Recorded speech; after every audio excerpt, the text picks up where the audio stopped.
Que la paz del Señor esté sobre cada uno de ustedes. Yo estoy contento de estar con ustedes en esta noche. Gracias a la hermana Rosa por la invitación que le hiciera a este humilde servidor. Estamos primeramente en la disposición de servirle a Dios después de predicar su palabra, a donde Él prepare el camino para donde podamos hacer. Dios en su infinito amor siempre abre caminos anchos de resiliencia para sus hijos, donde Él, en medio de la espera que Él nos pide que hagamos con paciencia, prepara un socorro oportuno para cada necesidad. La palabra del Señor es firme cada día en darnos señales de las cosas que han de acontecer para que su pueblo esté preparado y para darnos fuerza también cuando éstas lleguen, a fin de que podamos nosotros resistir. Mi tema en esta noche va a estar basado en San Mateo, en el capítulo 24. Allí nos habla, pero primeramente, en relación con lo que dice San Mateo, he tomado el texto de San Lucas. Estaremos estudiando el libro de San Lucas, el capítulo 19, versículo 44. Allí estaremos presentando esa palabra allí de Lucas en el capítulo 40, en el capítulo 19, verso 44. Te derribarán a tierra y tus hijos dentro de ti, y no dejarán en ti piedra sobre piedra que no sea derribada. Voy a pedirle, por favor, tengamos una palabra corta de oración para pedir la dirección de Dios. Oramos. Querido Señor, gracias porque en esta hora tú nos permites hacer uso de tu santa palabra. Rogamos que tu Espíritu, Señor, pueda usar a este servidor y que tu palabra pueda estar en mí para que llegue a los corazones que de veras lo necesitan y puedan ser fortalecidos. Nos colocamos en tus manos humildemente, en el nombre de Jesús. Amén. Amén. Dios, el Dios de amor, siempre abre un camino. Ustedes recuerdan cuando Jesús se reunió con sus discípulos y pasaban cerca de Jerusalén, que ese es el contexto, valga la redundancia, del texto que leímos hace un momento. Jesús cruzó cerca de Jerusalén. San Mateo en el capítulo 24, los versos 3 al 7, lo presenta así, que Jesús iba con sus discípulos y de repente los discípulos ven la majestuosa construcción del templo de Jerusalén, una imagen de lo que antes fue el glorioso templo de Salomón, pero que según cuenta la historia, eh, ni se asemejaba a la majestuosidad gloriosa que tenía el templo por la belleza que tenía el templo de Salomón. De hecho, aunque no tenía toda esa gloria, tenía mucho esplendor el templo, el templo de Jerusalén. Para aquellos tiempos, los romanos construyeron esto como un monumento. Tanto así que cuando se, se quiso destruir el templo, el general Tito había dicho a sus soldados que no lo destruyeran, pero las cosas sucedieron de otra manera, porque Tito consideraba este templo como un monumento, como un monumento romano en Jerusalén, por la belleza que tenía ese templo. Más sin embargo, es bueno mencionar también que para Dios el templo sumamente hermoso y que Dios añora mucho, más que todos los templos, es el corazón tuyo y el corazón mío. Ese templo para Dios es hermosísimo y Dios está dispuesto a hacer obras grandiosas para bendecir a esos corazones que quieren aceptar su dirección. Yo felicito a aquellos que están pidiendo oraciones de fortaleza, para tener una mayor concentración en el estudio de la palabra y que están pidiendo sanidad también. Felicito a todos aquellos que se refugian en el Señor. En todo este contexto que estamos estudiando, Jesús había dicho todo esto, había anunciado la destrucción de Jerusalén. Además de esto, el Dios de amor también nos presenta Lucas, el apóstol Lucas o el discípulo Lucas presenta allí que Dios en su amor lloró. Él lloró cuando entró a Jerusalén. Lloró cuando entró a Jerusalén y dijo unas palabras: Jerusalén, Jerusalén, ¿cómo quisiera yo protegerte y ponerte en mis cuidados y protegerte así como una gallina toma sus polluelos debajo de sus alas para que ustedes estén seguros? Y esto Jesús lo dijo porque Jesús estaba previendo algo que iba a ocurrir, que iba a poner sufrimiento, iba a poner mucho sufrimiento sobre sus hijos allí en Jerusalén, especialmente sobre los fieles que le seguían. Si nosotros estudiamos a Lucas en el capítulo 21, desde el versículo 6, allí nosotros nos encontramos esta palabra, donde Jesús, recitando la misma palabra de San Mateo, dice: en cuanto a estas cosas que veis, días vendrán en que no quedará piedra sobre piedra que no sean derribadas. Dios estaba anunciando algo que le iba a producir mucho dolor a los hijos que él tenía en aquel lugar. ¿Cuál lugar? La ciudad de Jerusalén. Y antes de continuar, permítanme hacer un pequeño interrogante. ¿Y por qué Dios, por qué Jesús se preocupaba por la destrucción de Jerusalén? Bueno, ya hemos dicho que allí él tenía almas que le seguían. Además, Jerusalén tenía una historia de un pueblo que él había guiado, de un pueblo que aunque en ocasiones le había sido infiel, él siempre consideró ese pueblo como suyo, los hebreos, el pueblo de Jerusalén, aquel pueblo que él sacó una vez de Egipto que lo llevaría a la tierra prometida. Y sobre todo, aquel pueblo que él le había prometido a Abraham diciéndole que ellos recibirán sus bendiciones por toda la tierra y por todas las generaciones. Y esa bendición que los pueblos iban a tener era el conocimiento del Dios poderoso, del Dios que salva, del Dios tuyo y mío, del Dios de lo imposible, del Dios que libera, del Dios que rompe cadenas, del Dios que salva. Pero esta imagen había sido descuidada entre sus hijos. Los afanes de la vida, la búsqueda de posesiones y de riqueza tal vez, hicieron que su pueblo alojara su confianza en cosas y se olvidaran en su mayoría de los consejos de Dios. Jerusalén había sido el pueblo que Dios había querido que la salvación lo hubiera arropado a ellos desde hace muchos años, evitando el sufrimiento que la humanidad en estos días hoy tiene. No hubieran sido necesarios si antes el pueblo, los creyentes se hubieran concentrado en seguir a Jesús como él lo mandaba. Ya estuviéramos en el reino de los cielos. Pero Dios aún sigue rogando por su pueblo.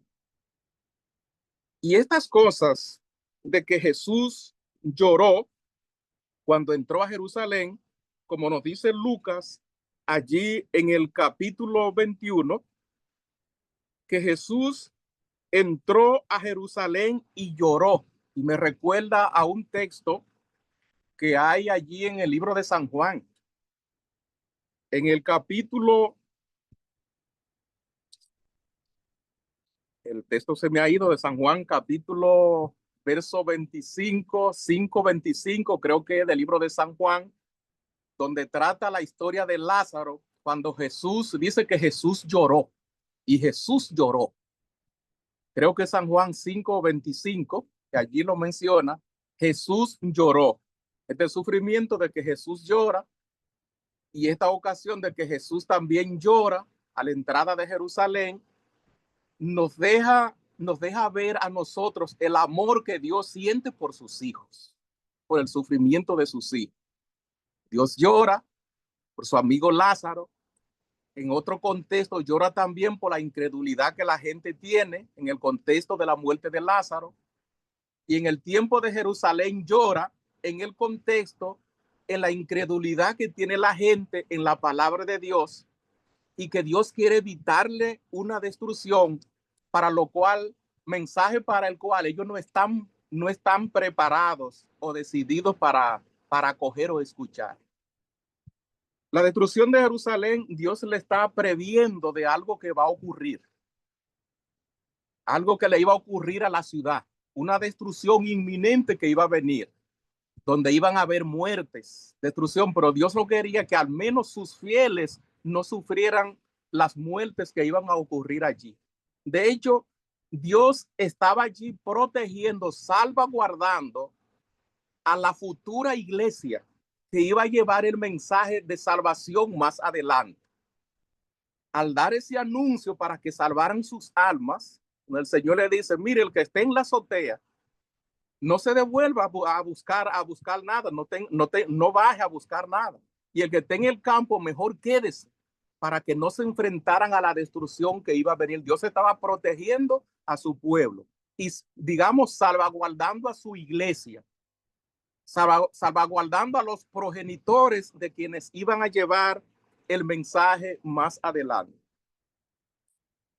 Es bueno para conocer de la destrucción de Jerusalén que sepamos, que conozcamos algo de historia de lo que ocurrió con esta ciudad. ¿Por qué Jerusalén tenía que ser destruida?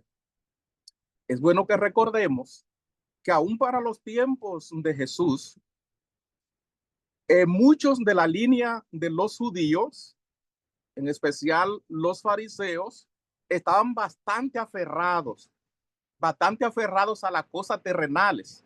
En ocasiones cuestionaban cuando Jesús decía que los pobres son bienaventurados. Los fariseos cuestionaban a Jesús diciendo, ¿por qué este no quiere ser rico? ¿Por qué este critica las riquezas? Los fariseos cuestionaban a Jesús. Estaban concentrados en la búsqueda de poder. Yo sé que la mayoría conocemos eso de la historia, los hemos visto a través de la lectura de la Biblia, los hemos visto también en películas que han sido basadas en esos contextos de la Biblia, donde los fariseos estaban concentrados en la búsqueda de poder, de dominio, y por ninguna razón querían cederle su dominio a otro. Por eso, por envidia, crucificaron a nuestro Señor Jesucristo, porque no querían ceder su poder. Al mismo tiempo, la iglesia, en el contexto de los judíos, se había concentrado más en los asuntos políticos, o se habían mezclado con el gobierno romano, habían descuidado más la parte religiosa, la parte de la búsqueda del Señor, buscando los favores del poder que imperaba en ese momento, que eran los romanos, quienes lo tenían bajo su dominio. Pero estos buscaban poder. Al mismo tiempo, ellos criticaban a Jesús de que Jesús no era el Cristo. De hecho, en el asunto de Jerusalén, de la destrucción de Jerusalén, Jesús le dice a sus discípulos, miren, vendrán muchos diciendo yo soy el Cristo, dice el Señor. Vendrán muchos diciendo yo soy el Cristo y a muchos se engañarán, pero no le creáis. Porque es necesario que todo esto acontezca, pero aún no está el fin. Es porque los hebreos, la palabra Christos disculpen, estoy medio agripado.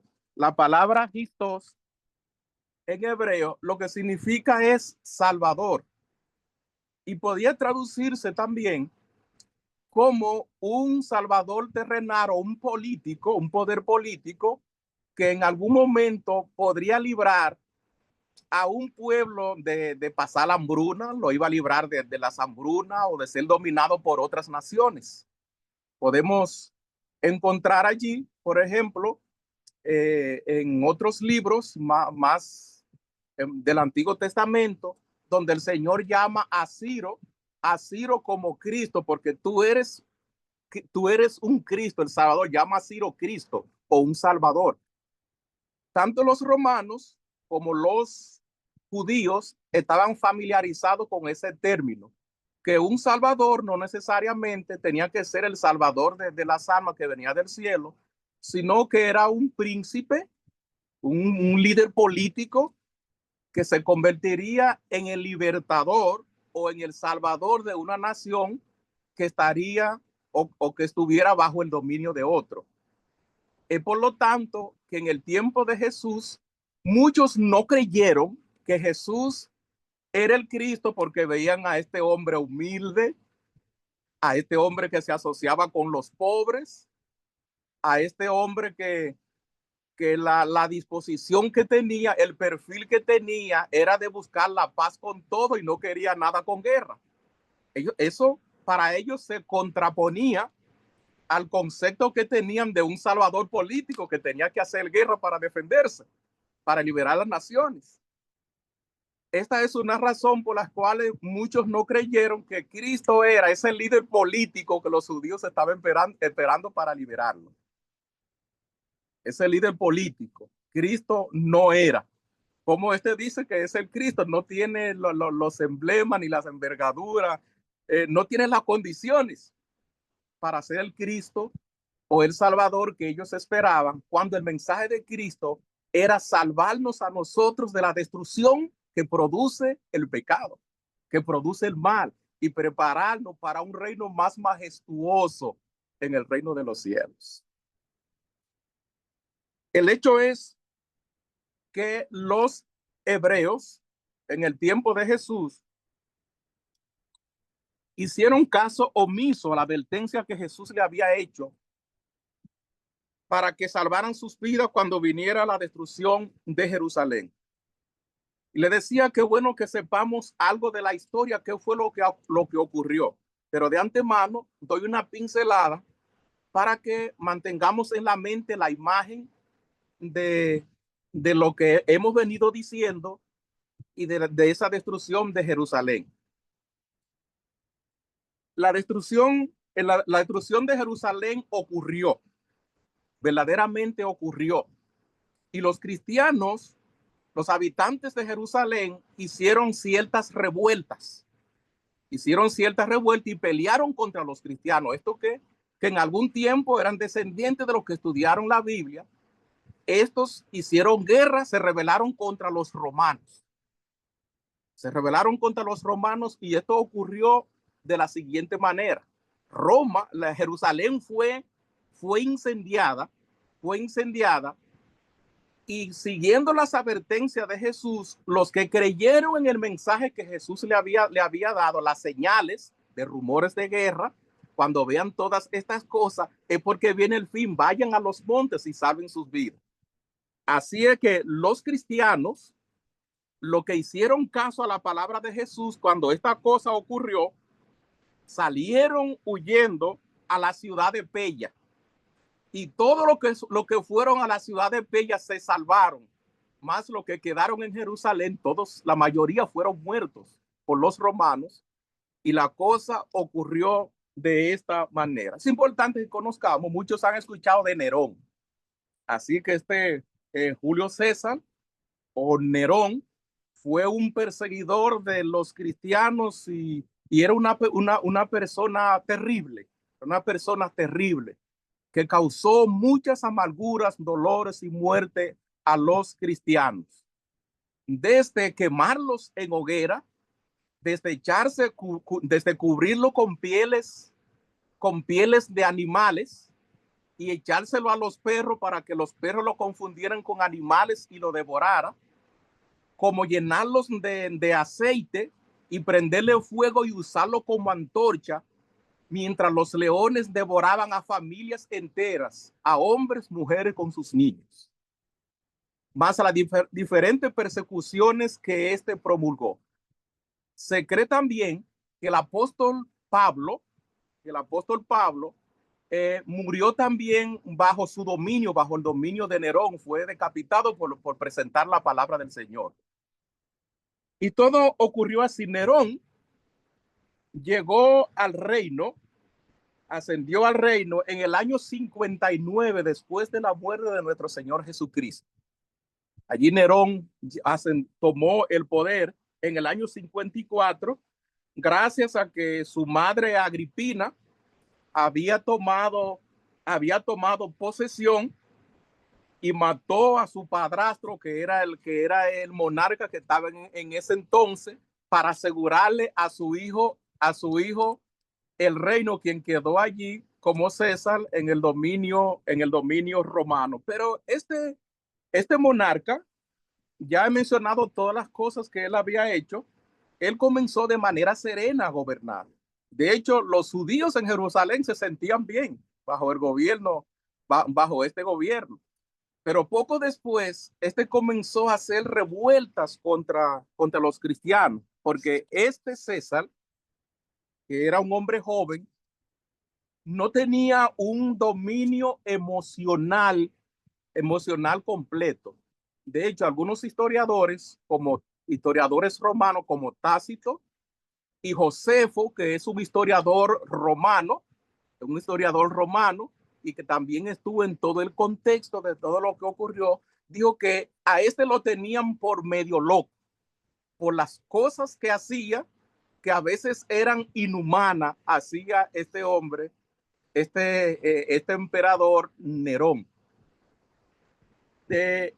Más adelante, este mismo Nerón, en la noche del 18 de julio del año 64, estalló un gran rumor de un gran incendio que se ocurrió en Roma. Ocurrió un incendio en Roma. Roma se incendió.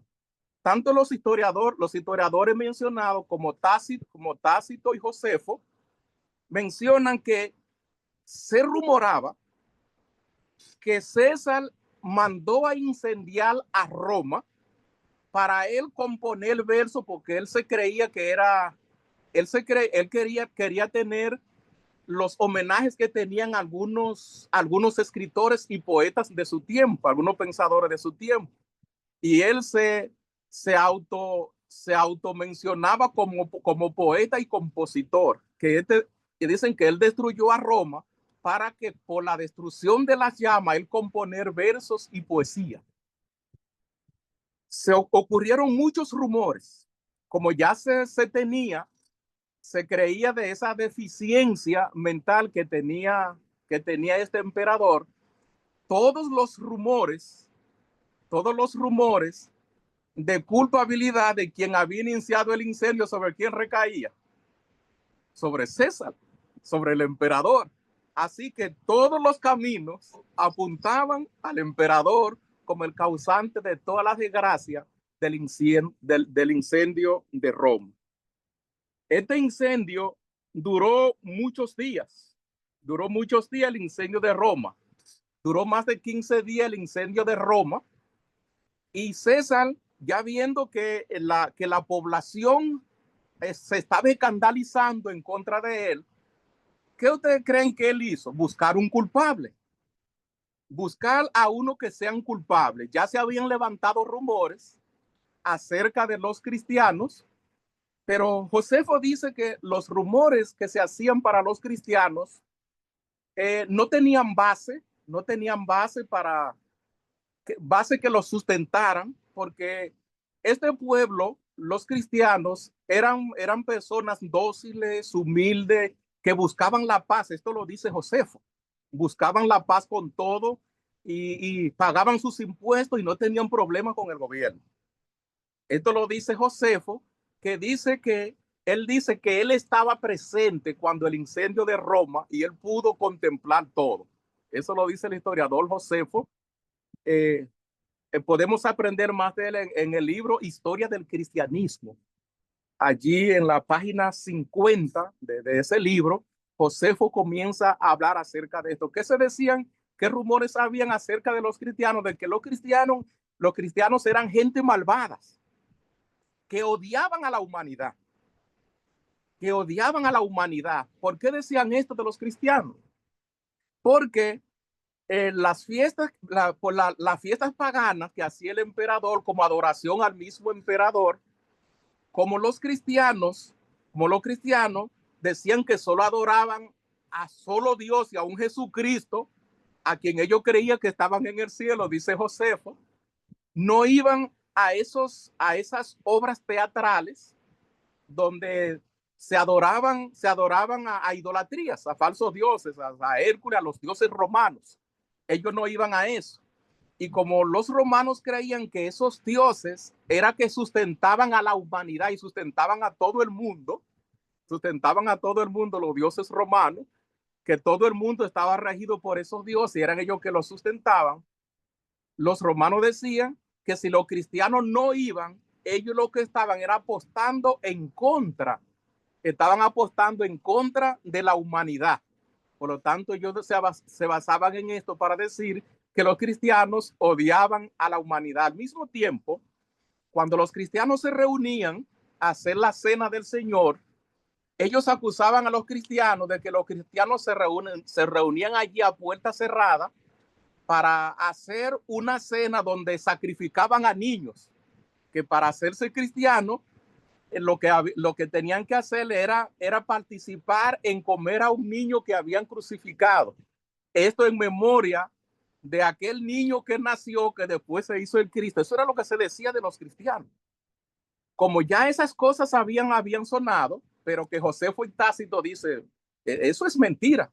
Lo que se decía de los cristianos, eso no tiene ninguna verdad, porque esa gente no hacían así. Cuando ellos se reunían en la cena del Señor, eran acusados también de que cerraban todas las puertas, que solo participaban en la cena del Señor los que eran bautizados, y que después de comer y emborracharse, estos practicaban orgías allí a puertas cerradas. Tras hacer todas estas acusaciones, Nerón aprovechó todo esto y acusó a los cristianos de incendiar a Roma.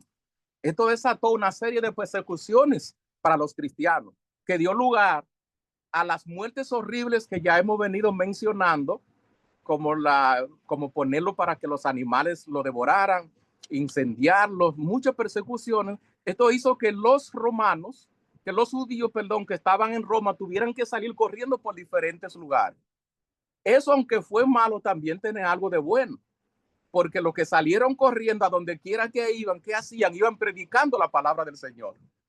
Y así surgieron las diferentes iglesias en esos tiempos. Surgieron las diferentes iglesias que conocemos allí en la Biblia. Después de acusar a los cristianos y de que muchos huyeran, para luego reconstruir a Jerusalén, César aumentó los impuestos, cosa que causó cierto descontento en la parte judía, entre los judíos. Recuerden que lo que venimos mencionando, cuáles fueron las causas de la destrucción de Jerusalén, que Jesús había anunciado. Y lo que venimos diciendo, lo que venimos rastreando son las causas que dieron lugar a esta destrucción. Para reconstruir a Jerusalén y hacerla majestuosa o más hermosa, según decía el emperador, aumentaron los impuestos, especialmente a la parte judía, que eran la parte cristiana, lo que César aborrecía. Al aumentarse los impuestos, eso causó una rebelión entre los judíos. Los judíos se rebelaron contra los romanos. Y dice la historia que por allá en el año 66,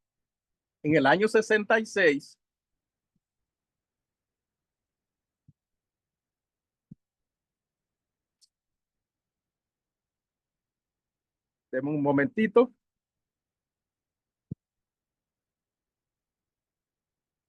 Así que en el año, en ese año, en el 66, Decio, un general romano, fue enviado por el emperador para aplacar esa revuelta que había ocurrido en Jerusalén, porque ellos, a causa de los altos impuestos, se habían revelado de no pagarle los impuestos al César. Entonces, el César envió a Decio, general romano, en el año 66, pero ellos pelearon desde la muralla del templo, arrojaban piedras, flechas, todo lo que tenían para contrarrestar a las legiones romanas que estaban allí. Dice la historia que Decio no pudo resistir la invasión y se fue a Jerusalén. Pero luego otros historiadores dicen con respecto a esto, y eso es lo interesante que presenta de este programa, de este tema, de cómo Dios anuncia lo que le va a ocurrir a sus hijos. Antes de que las cosas sucedan, se la da a conocer a sus hijos a fin de que estén precavidos para que cuando vengan los tiempos malos podamos resistir y mantenernos firmes delante del Señor. Y por eso tenemos la palabra del Señor, que nos da consejo y nos dice qué cosas tenemos que hacer para que cuando vengan los tiempos malos, los tiempos de destrucción, los tiempos de enfermedades, los tiempos de tristeza, por diferentes causas de desgracias que ocurren en la vida, nosotros podamos tener un refugio y no estemos solos, que tengamos una columna de apoyo en el Señor. Por eso el Señor nos anuncia lo que va a ocurrir. Tanto Josefo dice que es confuso que Decio, un general romano, se haya retirado, porque los romanos raras veces se retiraban de cierta lucha por el poder militar y de armas que ellos tenían para enfrentar a una nación, y mucho menos los judíos que no tenían armas para pelear contra los romanos. Pero lo que sí se menciona es que en el año 68, y que esta pudo ser la posible causa de que Decio se haya retirado de Jerusalén, del enfrentamiento con Jerusalén, es que en el año 68 ya el Senado romano, cansado de las locuras de César, decidió deponer a César del gobierno. Y siendo César depuesto, y Decio habiendo escuchado que César había sido depuesto, pues los generales tenían la oportunidad de ser elegidos, así que eran tiempo político. Así que esa pudo ser la causa más justificada por la cual Decio volvió allí a Roma. Este César, tras haberlo depuesto en el año 68, fue y se encerró en una de sus viviendas y él mismo se quitó la vida. Así que murió. Los cristianos gozaron de paz por un poquito de tiempo. Pero allí entonces toma el gobierno Vespasiano, que Vespasiano es el padre de Tito. Así que Vespasiano es elegido por el Senado como emperador, y entonces ese Tito, su hijo, llega a ser general del ejército, y es entonces en el año 69 de la era cristiana o después de Cristo que es enviado allá a Jerusalén en el año 69 con la orden de aplaque la rebeldía que hay allí con los cristianos, y si es necesario destruir a la ciudad con todos sus moradores, destruyanla. ¿Qué fue lo que Jesús le dijo a sus discípulos? En el año, vamos a decir, en el año 33, por mencionar una fecha, que ellos no sabían lo que iba a ocurrir más adelante, que iba a haber guerras y rumores de guerra, que iba a ser una guerra tan fuerte que él sentía pena por las embarazadas, y ojalá que esto no ocurriera en el día de reposo, por las cosas tan fuertes que iba a ocurrir allí. Pues allí Tito, según dice Josefo, aunque es una cifra exagerada, que llevó 20 legiones de soldados. Eso es muchos soldados. sea, ya que una legión de soldados podía tener desde 1000 a 2000 soldados, 20 legiones, y otros dicen que eran 13 legiones de soldados. Así que era para barrer con Jerusalén. Y cuando fueron a Jerusalén, los de Jerusalén quisieron hacer la guerra, pero fue la masacre que hizo Tito allí fue enorme. Pero Tito le había dicho allí a sus soldados, no destruyan el templo, porque esto es una obra de arte, es un monumento para Roma, un monumento de Roma, porque se hizo un gran homenaje allí para este templo. Y sucedió tal como Jesús le había dicho. Aunque Tito había dado la orden de que no se destruyera el templo, cuenta Josefo que un soldado dejó caer una antorcha dentro del templo. Cuando estaban allí dentro del templo, dejó caer una antorcha, y el templo, que estaba en gran parte hecho de cedro, toda esa madera se incendió y el templo se incendió. Y al encenderse ya el templo, entonces Tito dijo, no dejen ninguna piedra sobre piedra, que fue lo que Cristo había dicho, que no iba a quedar piedra sobre piedra y que todo había sido destruido. Todo se cumplió de acuerdo a lo que Dios había dicho. Yo quiero extraer un contexto y yo creo que es una gran lección de todo lo que venimos diciendo. Jesús tomó esto como un antitipo o como una señal o un tipo de las cosas que iban a ocurrir para el fin del mundo, que vendría que guerras, pestilencia y rumores de guerra. Y todas estas cosas hoy día acontecen. Aun cuando vemos los movimientos y la gente cómo está escandalizada por el asunto de las deportaciones y demás cosas, la gente está nerviosa, las crisis, las cosas cada día más caras y demás, la gente se preocupa, pero el Señor nos ha dicho que todas estas cosas anuncian que algo bueno va a venir. Dentro de lo malo que va a ocurrir, algo muy bueno va a venir, que dentro de las calamidades o a pesar de las calamidades y a pesar de las guerras que hayan, a pesar de lo que los gobiernos del mundo hagan contra el pueblo de Dios, que la historia en alguna manera se va a repetir, Dios va a salvaguardar a su pueblo y le va a dar una vida mejor, una vida de gloria en el reino de los cielos. Pero mientras cosas sucedan, Dios ha prometido sustentar a su pueblo. Dios sustentó a su pueblo. ¿Cómo lo hizo? ¿Qué tiempo me queda? Bueno, hasta las 9. Así que te quedan un par de minutos Ok, con el permiso de los oyentes. ok.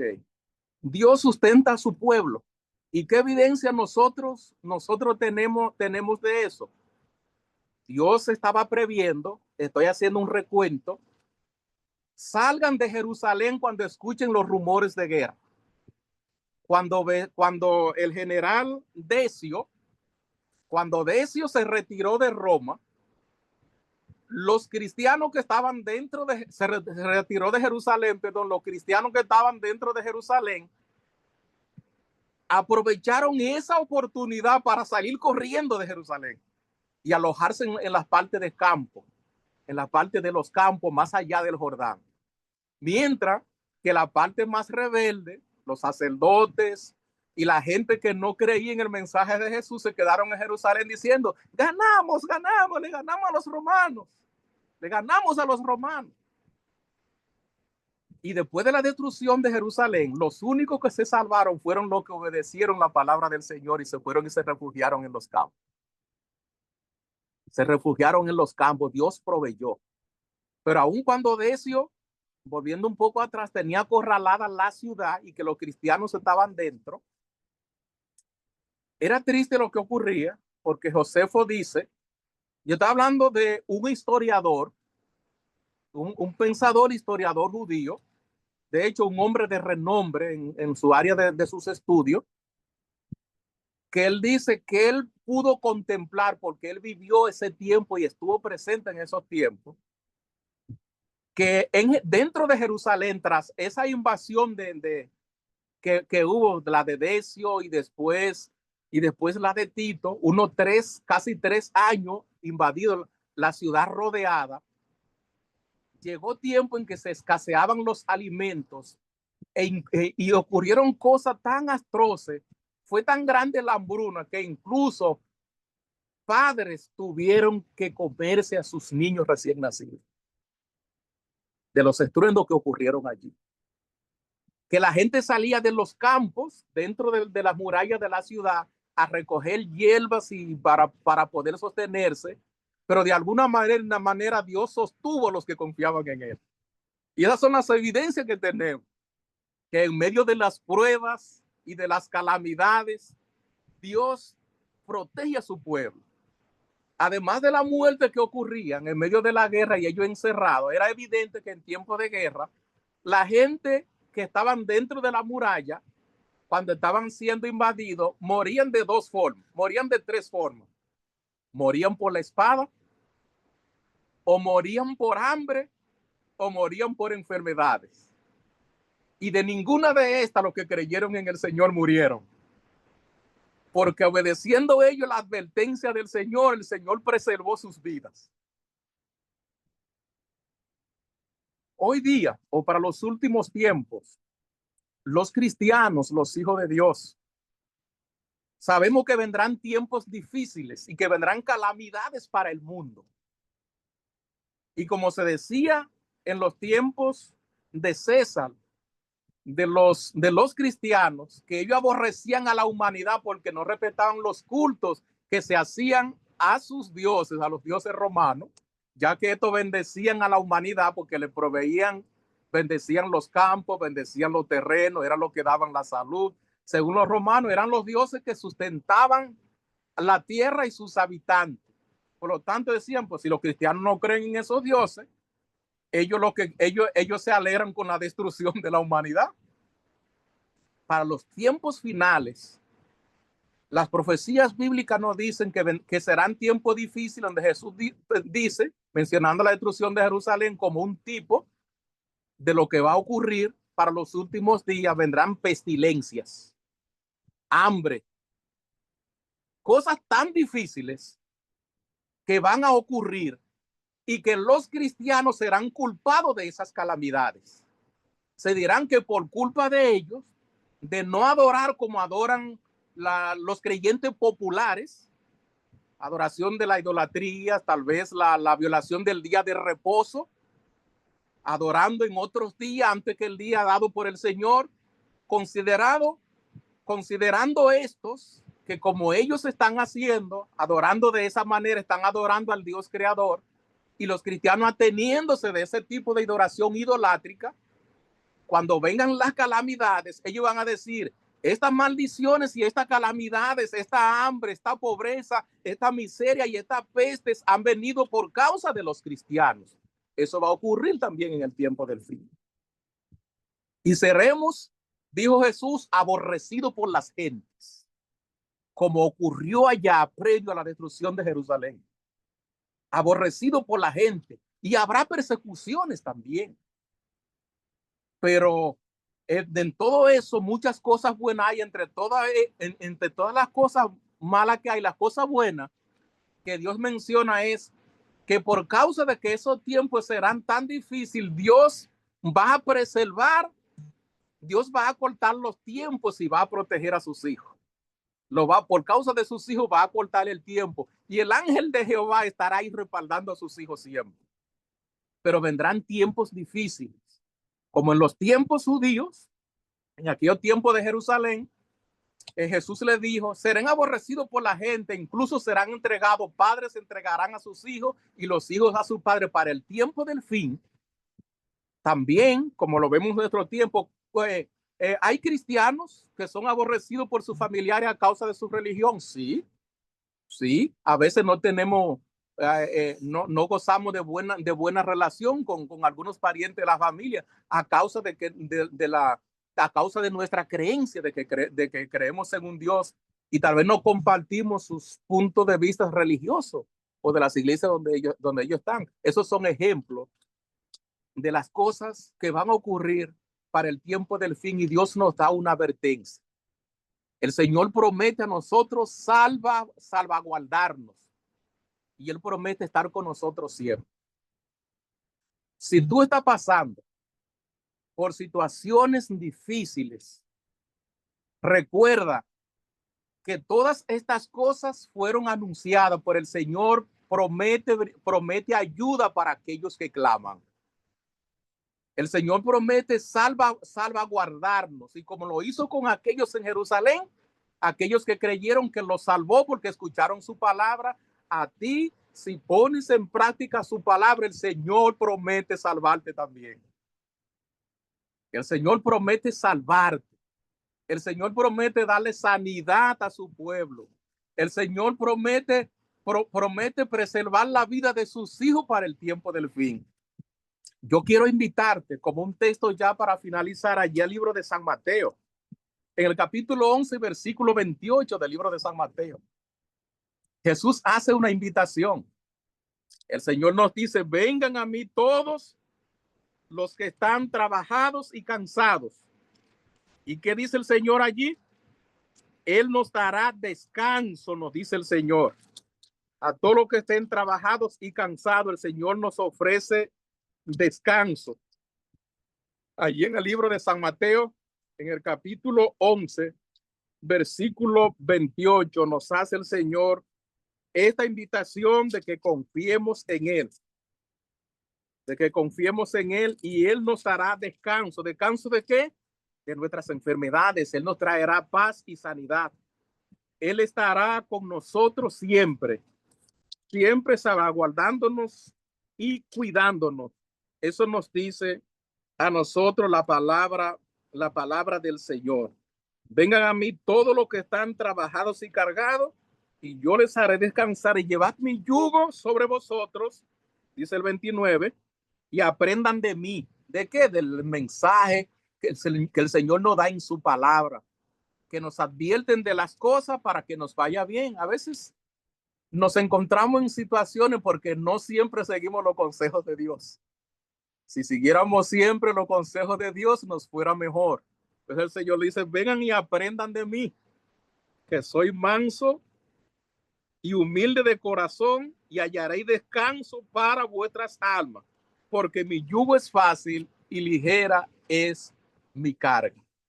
Aunque las cosas estén difíciles, si cargamos nuestra carga, combinado con la ayuda que nos da Jesús, nuestras cargas serán alivianadas, pesarán menos.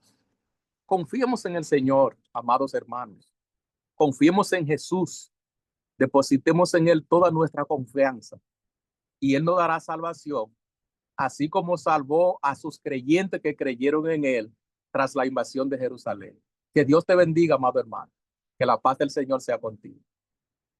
Amén, amén. Gloria a Dios. Amén. Gracias, Isaac, ese mensaje poderoso. Y antes de nosotros, pues, darle oportunidad a que abran los micrófonos los hermanos para saludar o agradecer, por favor, despídenos con una oración. Claro que sí. Inclinen sus ojos y oremos a nuestro Dios. Oramos.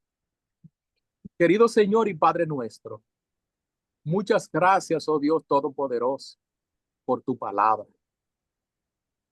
porque ellas son como luminares que alumbran el camino por donde debemos andar, a fin de que, estando precavidos, seamos librados de los tropezones que podría producirnos la vida.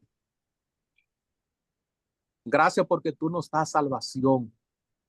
Permite que podamos confiar en ti. Pon en nosotros tu Espíritu Santo que nos anime, que nos despierte a buscarte, a confiar en ti y a saber que como tú salvaste a otros humanos, hombres de carne y sangre y huesos en su cuerpo, como los tenemos nosotros, como tú los salvaste a ellos porque creyeron. Si nosotros creemos en ti, también tenemos el ejemplo de ellos, de que tú también darás solución para nuestros problemas como lo hiciste en esa persona. Creemos en ti, confiamos en ti.